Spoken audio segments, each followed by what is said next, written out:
बहुत बहुत स्वागत है आपका। Thank you very much for coming to the session. देखिए, what is the difference between translated English and natural English, ये चीज़ हम इस सेशन में आज समझने की कोशिश करेंगे। एक सेंटेंस बोलने के बाद अटक जाते हैं, रुक जाते हैं, समझ नहीं आता अगला सेंटेंस क्या बोलना है। जिसको फ्लुएंटली बोलने की बात करी जाती है कि फ्लुएंटली नहीं बोल पाता हूँ, ट्रांसलेशन तो कर लेता हूँ, वो चीज़ इस सेशन में हम समझने की कोशिश करेंगे। और बहुत सारे हम ऐसे सेंटेंसेस यूज़ करेंगे इसमें जो कि आप अपने डेली लाइफ में कॉन्वर्सेशन में यूज़ भी कर सकते हैं और काफ़ी ज़्यादा हेल्पफुल होगा सेशन। सो प्लीज़ पूरा देखना है आपको, बिकॉज लर्निंग टेक्स टाइम। थोड़े से पेशेंस रखने हैं, किसी का कॉल आता है, कोई अर्जेंट काम है, 15 मिनट के बाद भी वो हो सकता है।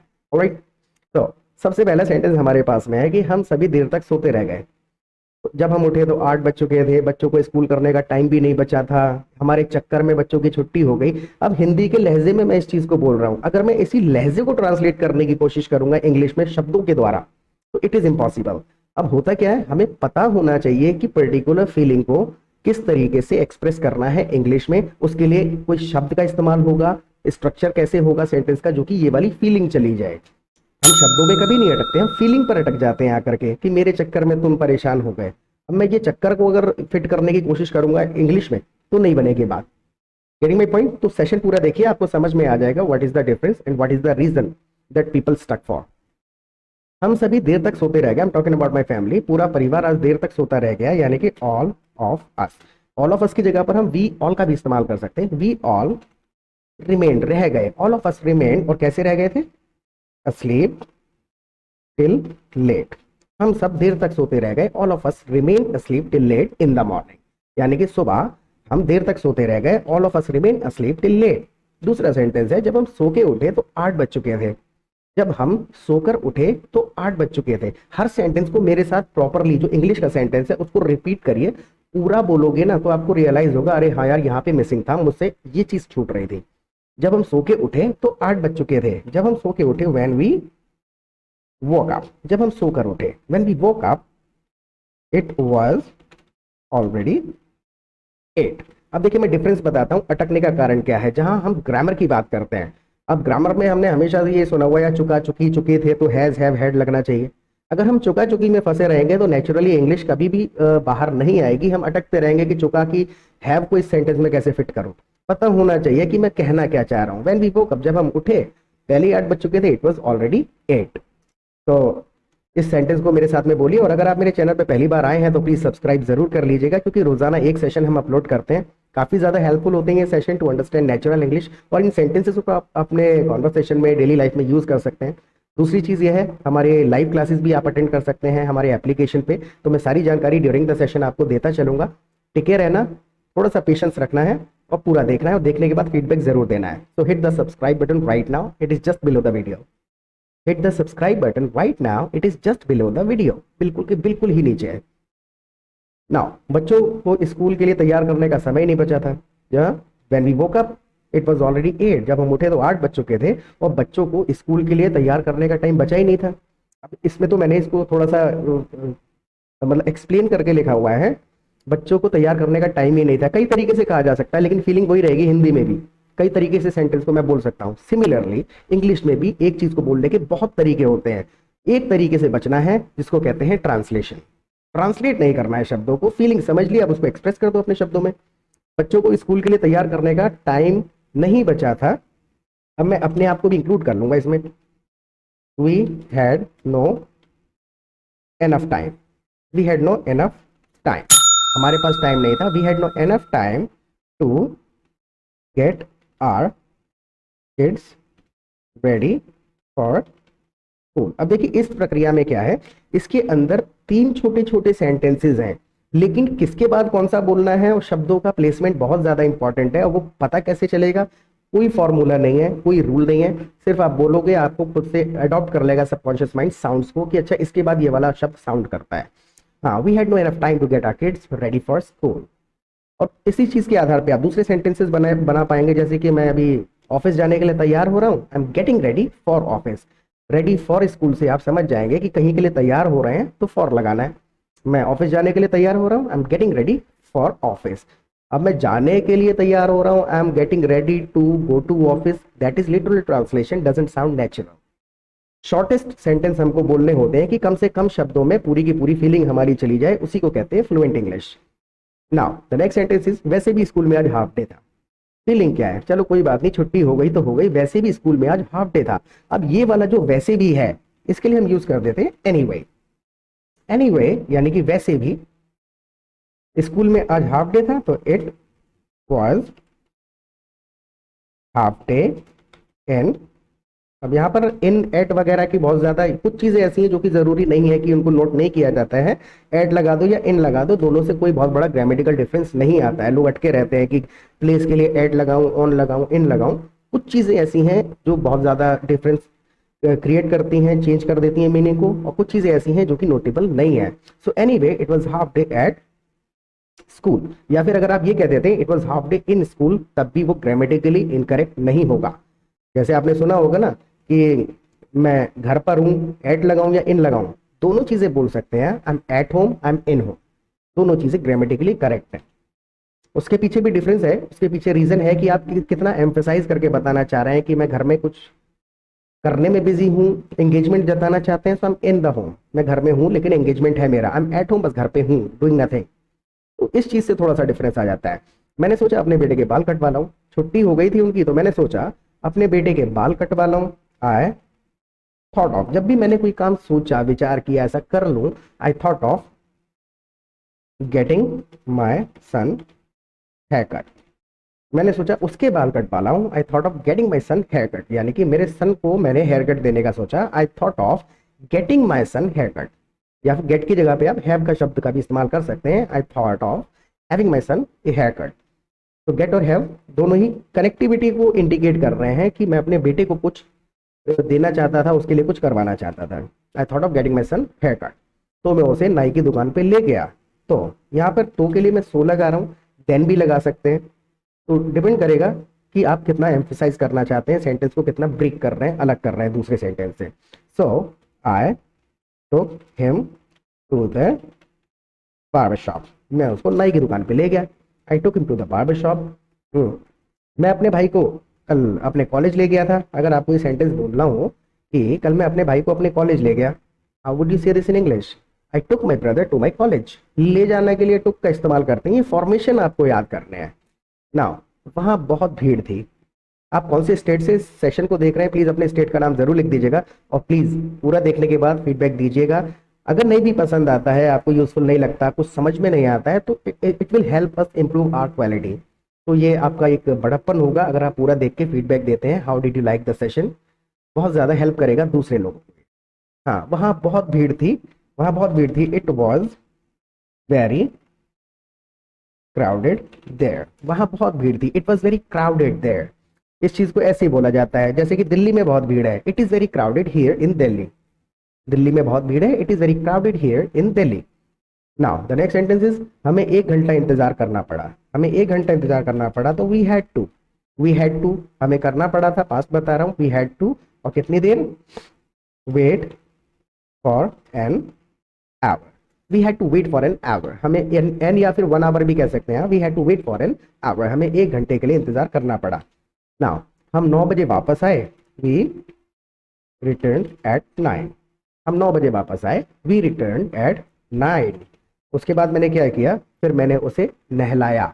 अब मैंने उसको नहलाया, तो फिर मैंने उसको नहलाया, यानी कि देन मैं एक एक्टिविटी से दूसरी एक्टिविटी को अलग कर रहा हूं इसमें। वी रिटर्न एट नाइट, हम एट 9, हम 9 बजे वापस आए, उसके बाद मैंने उसको नहलाया, तो मैं यहाँ देन लगा दूंगा। आफ्टर दैट भी कह सकता हूँ, और देयर आफ्टर भी कह सकता हूँ। मेरे ऊपर डिपेंड कर रहा है कि कितना डिस्कनेक्ट कर रहा हूँ दोनों सेंटेंसेस को। फिर मैंने उसे नहलाया, then I gave him a bath. जब मैं खुद नहाता तो आई टेक बाथ, मैं खुद नहाता हूँ तो टेक करता हूँ, और मैंने उसको नहलाया है, so I gave him a bath. इसको अगर हम नेचुरली बात करें तो भले आप बाल्टी से नहाएं, नल से नहा लें या शावर से नहाएं, लेकिन अंग्रेज अगर बोलेगा तो वो इसको ऐसे ही कहता है, I give him a shower.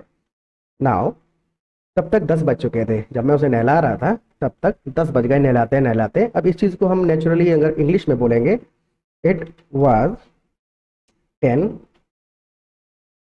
Bye then. तब तक 10 बज चुके थे, मैं उसे नहला रहा था, I gave him a bath and it was 10 by then. उस समय तक 10 बज चुके थे, इट वाज 10 बाय देन। इस चीज को थोड़ा सा अगर समझ में नहीं आया हो ना, तो फॉर्मेशन को आप 4-5 बार खुद से रिपीट करो, बोलो, अपने आप आपको समझ आ जाएगा। बाय देन मतलब है उस समय की बात हो रही है, देन मतलब तब, तब 10 बज चुके थे, इट वॉज 10 बाय देन, समय के साथ में बाय लगाया जाता है। सेशन अभी खत्म नहीं हुआ है, अगर मुझे कहना है सेशन अभी खत्म नहीं हुआ है, how would you say this? Party अभी खत्म नहीं हुई है, मेरी बात अभी खत्म नहीं हुई है, सेशन अभी खत्म नहीं हुआ है, the session is not over yet. अभी तक कोई चीज खत्म नहीं हुई है, जैसे कि अभी स्कूल की छुट्टी नहीं हुई है, अभी स्कूल की छुट्टी नहीं हुई है। Where is that, oh my gosh.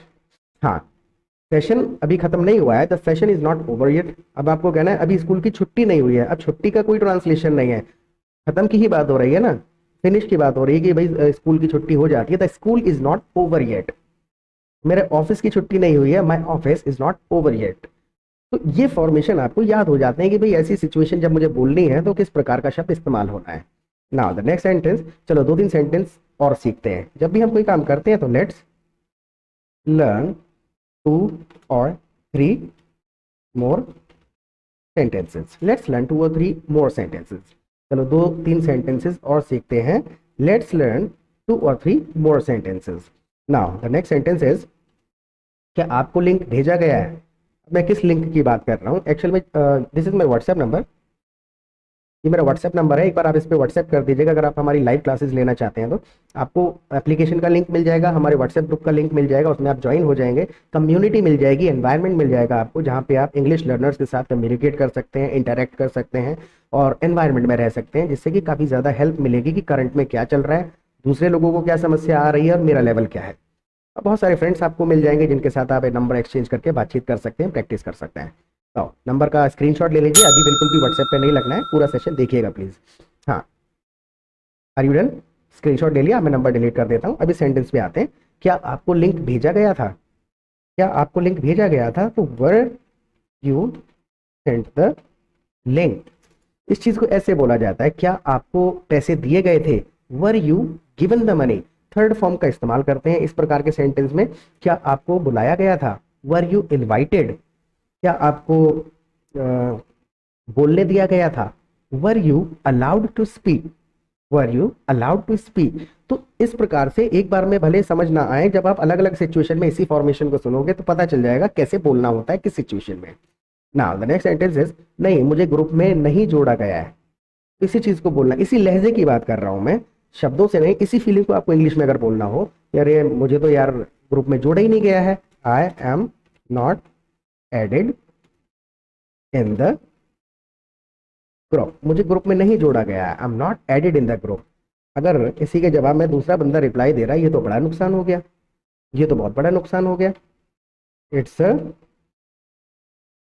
Huge loss, मेरा बहुत बड़ा नुकसान हो गया, यार मैं नुकसान में चल रहा हूं, I am at a huge loss, मेरा नुकसान हो गया है तो I am at a huge loss. और इसमें हम न्यूट्रल है, ये तो बहुत बड़ा नुकसान हो गया, इट्स अ ह्यूज लॉस, बहुत बड़ा नुकसान हो गया है। Now the next sentence is, मुझे इस नंबर पे व्हाट्सएप मैसेज कर देना, I have already given you the WhatsApp number, so let's not repeat this again. Now the next sentence is, आपको एक लिंक मिलेगा, जब आप व्हाट्सएप करेंगे आपको एक लिंक मिलेगा मेरी तरफ से, व्हाट्सएप पे ऑटोमेटिकली आ जाएगा, आपको एक लिंक मिलेगा, तो सिंपल है, you will get a link, आपको एक लिंक मिलेगा। अगर मैं इसी की जगह पे कहना चाहता, आपको एक लिंक भेजा जाएगा, आपको एक लिंक भेजा जाएगा, इस चीज को आप कैसे बोलेंगे कमेंट सेक्शन में जरूर बताना, मैं इसका आंसर लिखने वाला नहीं हूँ। सही होगा तो अच्छी बात है, लाइक कर दिया जाएगा आपके सेंटेंस को, गलत होगा तो आपको कमेंट सेक्शन में रिप्लाई मिल जाएगा। आपको कहना है इंग्लिश में कि आपको एक लिंक भेजा जाएगा, अपने दोस्त को बोलना है आपको एक लिंक भेजा जाएगा, इसको इंग्लिश में आप कैसे बोलेंगे? और अब बड़ा सेंटेंस है, एक लास्ट सेंटेंस है, इसको और कर लेते हैं। जब भी मेरा वीडियो देखो उसे फेसबुक पर शेयर कर दिया करो, इस चीज को आपको बोलना है, जब भी मेरा वीडियो देखो उसे फेसबुक पर शेयर कर दिया करो। इसमें दो छोटे छोटे सेंटेंसेस हैं, अगर हम कर दिया करो इस चीज का ट्रांसलेशन ढूंढने निकल जाएंगे तो अटक जाएंगे। whenever you watch my video, यानी कि जब भी आप मेरा वीडियो देखो, शेयर दिस ऑन फेसबुक, बिल्कुल बेसिक सेंटेंसेस थे, whenever you watch my video share it on Facebook. It और दिस में लोग पूछते हैं कि इसके अंदर में क्या डिफरेंस है, इट कहाँ लगाना है, दिस कहाँ लगाना है। दिस जो है वो दा का भाई है। हम कहते हैं ना इंपॉर्टेंट चीजों से पहले दा लगता है, इंडिया से पहले, कंट्री से पहले, इंपॉर्टेंट चीज से पहले दा लगाते हैं। तो वही चीज है, अगर मैं अपने वीडियो को इस कंडीशन में इंपॉर्टेंस दे रहा हूँ, when ever you watch my video share this on Facebook, कि इसको शेयर कर दिया करो, एम्फेसाइज कर दिया मैंने, इंपॉर्टेंस दे दी है बस। When ever you watch my video share it on Facebook, वो मैं थोड़ा न्यूट्रल रह गया कि भाई फेसबुक पे इस वीडियो को शेयर कर डालना, तो प्लीज कर दिया करो ना। ऐसा करके आप उन लोगों की मदद कर दोगे जो इंग्लिश सीखना चाहते हैं। ऐसा करके आप उन लोगों की मदद कर दोगे जो अंग्रेजी सीखना चाहते हैं। ऐसा करके यानी कि बाय डूइंग दिस, ऐसा करके यू विल हेल्प दोज, आप उन लोगों की मदद कर दोगे। Bye doing this you will help those, आप उन लोगों की मदद कर दोगे। किन लोगों की? Who want to learn English. By doing this you will help those people who want to learn English. ऐसा करके आप उन लोगों की मदद कर दोगे। 2-3 बार सेंटेंसेस को रिपीट जरूर करना, खुद से याद हो जाएंगे फॉर्मेशन आपको। Now the next sentences. और एक बात हमेशा याद रखना, एक बात हमेशा याद रखना, ऑलवेज रिमेंबर दिस।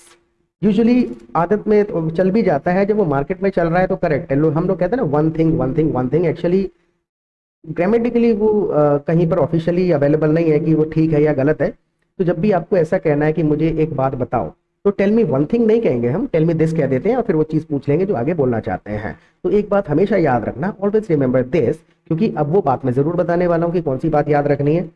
हाँ, ऑलवेज रिमेंबर दिस। और क्या याद रखना है आपको? अच्छा करो और आपके साथ अच्छा होगा। Do good and good will come to you. ये मैंने अपने तरीके से कह दिया, अदरवाइज इसका लिटरल ट्रांसलेशन हम करते तो हम कह सकते थे do good and good will happen to you, do good and good will happen to you. लेकिन इसको इसी तरीके से बोला जाता है, ये एक्चुअल में एक स्लोगन बन चुका है, do good and good will come to you. तो इस सेशन को कम से कम 2-3 बार देखो, कम से कम 2 बार देखो, और हर सेंटेंस को रिपीट करो, और हर सेंटेंस के आधार पर आप एक ऐसा सेंटेंस बनाने की कोशिश करो जो आप अपने लाइफ में यूज कर पाए। स्ट्रेस तो लेना पड़ेगा, ब्रेन को पुश करना और सोचना पड़ेगा कि यार मैं कौन सा सेंटेंस बनाऊं और किससे बोलूं ऐसी बात। ये एक्सरसाइज आप करके देख लीजिए, आपको नेचुरली पर्टिकुलर सिचुएशन के लिए कौन सा सेंटेंस कहाँ से स्टार्ट करना है, इस चीज की आदत पड़ जाएगी। ट्रांसलेशन से ऊपर उठना है, मेरा बताने का तात्पर्य सिर्फ इतना है। तो प्रैक्टिस करते रहिए। लाइव क्लासेस के लिए व्हाट्सएप कर दीजिएगा। फीडबैक, सजेशन, क्वेश्चन कुछ भी आप पूछना चाहते हैं, हमारे साथ कम्युनिकेट करना चाहते हैं, व्हाट्सएप भी आपके पास है और कमेंट सेक्शन में भी आप लिख सकते हैं, तो हम जल्द से जल्द रिप्लाई दे देते हैं। तो प्रैक्टिस करते रहना। कल मिलते हैं एक नए सेशन के साथ। Till then take care of yourself. Bye bye.